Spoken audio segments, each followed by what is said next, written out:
Bonjour, je suis Lorenzo Mattotti, je travaille avec les images, c'est avec les dessins que j'essaie de raconter des histoires. J'ai réalisé le long métrage de la fameuse invasion des ours en Sicile, de Dino Buzzati, et avec l'Institut italien de culture, on a décidé d'exposer les dessins de préparation du film pour donner l'idée, toute une petite idée de combien de travail il y a derrière un film d'animation.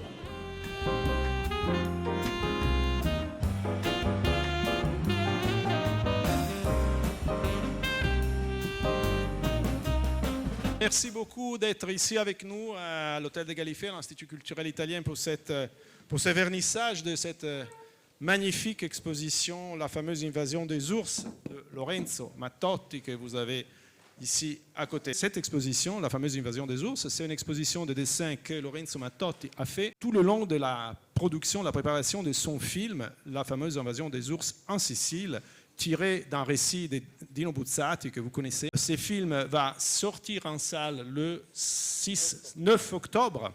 Donc voilà, l'exposition, c'est à l'occasion de cette sortie. On tenait vraiment à que Lorenzo puisse s'exprimer un moment pour raconter comment est née cette aventure. C'est une aventure qui dure depuis 5 ans. Et plus peut-être. Donc voilà, de la fable, du conte de Buzzati au film de Lorenzo Mattotti. La productrice de Prima Linea, elle m'a demandé qu'est-ce que tu veux faire, qu'est-ce que tu voudrais faire si tu fais un long métrage d'animation. Et moi, j'ai tout de suite pensé à la fameuse invasion des ours en Sicile. Je lui ai fait lire les livres, elle a lu. Elle est tombée amoureuse de l'histoire et des dessins de Buzzati. Et on a commencé à essayer de construire la production. J'ai demandé à Lorenzo Vigano, que c'est un très grand ami, qui connaissait très bien Madame Buzzati, la veuve Almerina Buzzati. On a eu les rencontres, je lui ai fait voir mon court-métrage. Elle est tombée sur les charmes de mes dessins et m'a presque donné la responsabilité de faire les films. Dino Buzzati avait déjà, quand il a écrit son histoire, il avait déjà fait des dessins. Pour lui, c'était une sorte de conte illustré, presque une bande dessinée par moment.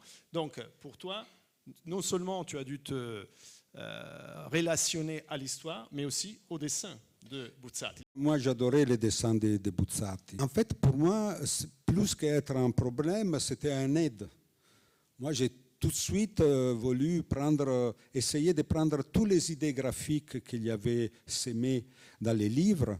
C'est des petits dessins, mais il y avait des grandes idées graphiques. Ça m'a donné presque une tranquillité, parce que j'avais une base. Je ne partais pas du vide. Avec nous, il y a Gilles Simon, spécialiste du cinéma et de la bande dessinée. Lorenzo lui a dit, il y avait déjà Buzzati là-bas, je suis parti de là, mais là, nous, on retrouve surtout la patte de Lorenzo. Oui, c'est ça qui est très intéressant d'ailleurs dans ce film, c'est qu'effectivement Lorenzo est allé chercher l'inspiration, et il a voulu respecter le dessin de Buzzati, mais en même temps il s'en est éloigné en réalité pour ramener son univers. Et son univers, il est comme celui de tous les très grands artistes. Il est imprégné d'une immense culture picturale et visuelle.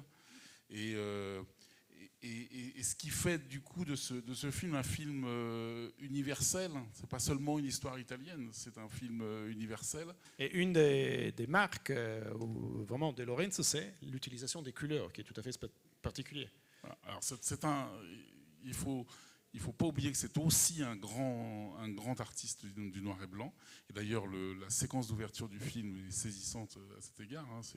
On est dans une forêt vraiment noire et blanche. Et ensuite, on rentre dans effectivement les couleurs de Mattotti, qui osent des associations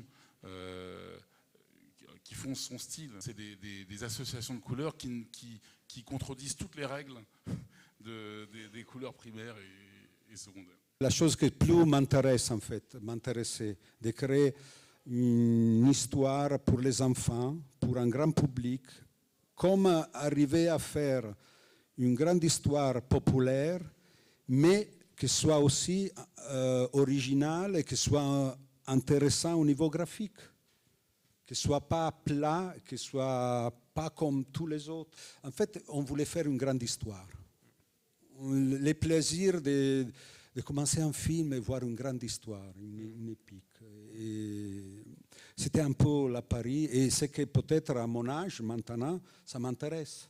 Je pense que chaque dessin, chaque fois qu'il a fait un dessin préparatoire, ce n'était pas un dessin comme il le ferait pour l'illustration ou pour la bande dessinée. À chaque fois, il s'exprime pour le médium auquel il se destine. Et que chacun de ces dessins, il est déjà pensé comme quelque chose qui va pouvoir bouger, qui va pouvoir s'animer, autour duquel on va pouvoir tourner. Et ça, c'est assez saisissant.